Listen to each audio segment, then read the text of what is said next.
something most people use. Chapter 3: The Asset Trap. Why the rich buy differently. Imagine two people. Both earn exactly the same salary. Both receive the same promotion. And both suddenly have an extra 1 million naira to spend. On the surface, their futures look identical. But over the next 10 years, one of them quietly becomes wealthy. The other stays trapped in the same financial cycle. Not because they earned less, not because they worked less, but because they made one decision differently. The first person buys a brand new luxury car. The smell of fresh leather, the admiration from friends, the excitement of finally owning something expensive. For a moment, it feels like success. But the moment that car leaves the dealership, it begins losing value. Insurance costs pile up. Maintenance becomes more expensive. Fuel prices rise. And every year, that car is worth less than it was the year before. The second person makes a different decision. Instead of buying something that takes money out of their pocket every month, they buy something that puts money back in. It could be shares in a growing company, a rental property, a small business, or even a digital product that earns income online. At first, it doesn't look impressive. Nobody gathers around to admire an investment portfolio. No one takes selfies with a spreadsheet. And very few people celebrate buying shares in a company. Because assets are often invisible. But over time, something remarkable happens. While the first person keeps paying for their purchase, the second person's purchase starts paying them. That's the difference between spending and investing. This is one of the simplest ideas in finance, yet it's one of the most misunderstood. An asset is something that puts money into your pocket. A liability is something that takes money out.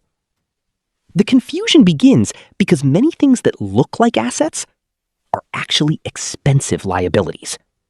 A luxury car may signal success, but unless it's generating income, it's costing money.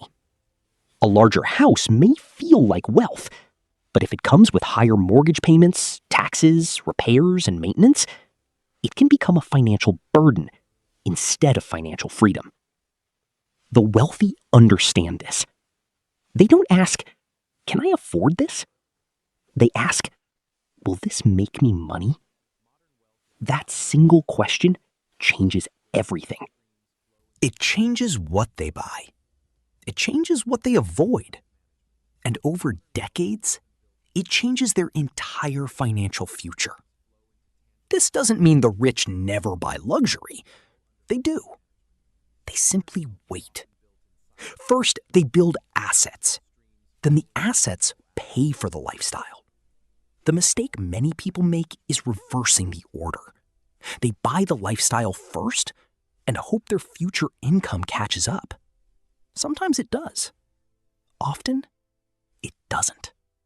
Think about some of the wealthiest people in the world. Before they bought yachts, they built companies. Before they bought private jets, they owned businesses that could easily pay for them. The luxury came after the wealth, not before it. Because appearances can be deceiving. Someone driving an expensive car might be making payments every single month, while another person driving a modest vehicle may quietly own apartment buildings, businesses, or investments worth hundreds of millions. Real wealth is often silent. Real wealth doesn't always announce itself. And that's why so many people mistake appearances for financial success. The rich understand something most people overlook. Every purchase is a vote for the future you want. Each time money leaves your account, you're deciding whether it will return with friends or never come back again. But even if you start buying assets, there's another force working against you every single day. It's We will invisible. uncover that in Most Chapter people 2. never notice it. Yet over a lifetime, it can quietly steal more of your wealth than almost anything else. The rich understand it. The poor suffer from it. And the middle class often ignore it until it's too late. In the next chapter, we'll reveal the silent thief that's been stealing your money while you thought it was safe in the bank. See you in the next chapter.